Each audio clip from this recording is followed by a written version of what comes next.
Songs of freedom, messages of hope, and calls to action marked this year's Freedom March and Emancipation service that took place on Sunday, August 5th. Walter Barrett reports on the events that highlight the reason for emancipation celebrations every year. There weren't many supporters out on Sunday afternoon for the annual Freedom March, but those who came out raised their voices as they made their way to the historic Sunday morning well. Guest speaker at this year's Freedom March was Reverend Dr. Beaker Hicks Jr. of the United States. Reverend Hicks said that storms will arise in life, but he encouraged Sunday's audience to never give up. That I'm going to hang on just a little while longer. Somebody here ought to hang on just a little while longer. Hang on to your faith. Hang on to your hope. Hang on to your believing. Hang on to your praying. Hang on to your trusting. And if you can just hold out until the morning. You can just keep faith through the night. If you can just hold on and never give up, everything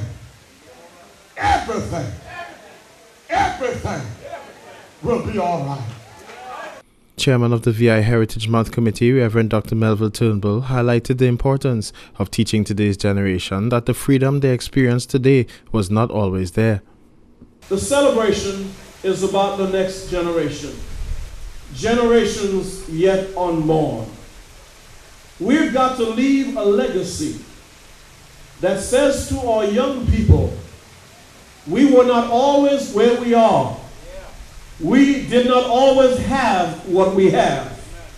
But because of the blood, the sweat, the tears, and even the death of our forefathers, we now have the freedom that we experienced, and therefore we ought to demonstrate to the young people, as it says in Deuteronomy chapter 6, we ought to tell them, in the words of the old Negro spiritual, how we got over.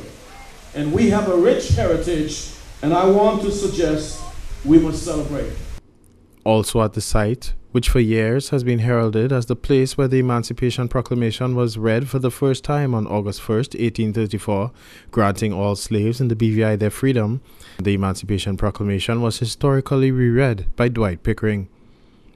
On or before the first day of August 1834 have been duly registered as slaves in any such colony, and who on the said first day of August 1834 shall be actually within any such colony, and who shall be such registries appear to be on the said first day of August 1834 of the full age of 6 years and upwards, shall be force and virtue of this deed or instrument of that purpose, become and be apprentice laborers, provided that for the purposes aforesaid, every slave engaged in his ordinary occupation on the seas shall be deemed and taken to be within the colony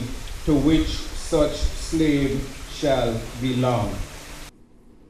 Other presenters speaking at the ceremony included Minister for Education and Culture Myron Walwyn, 4th District Representative Mark Vanterpool, and Premier Dr. D. Orlando Smith, who said the message of freedom spells out what it means to be a BVI lander.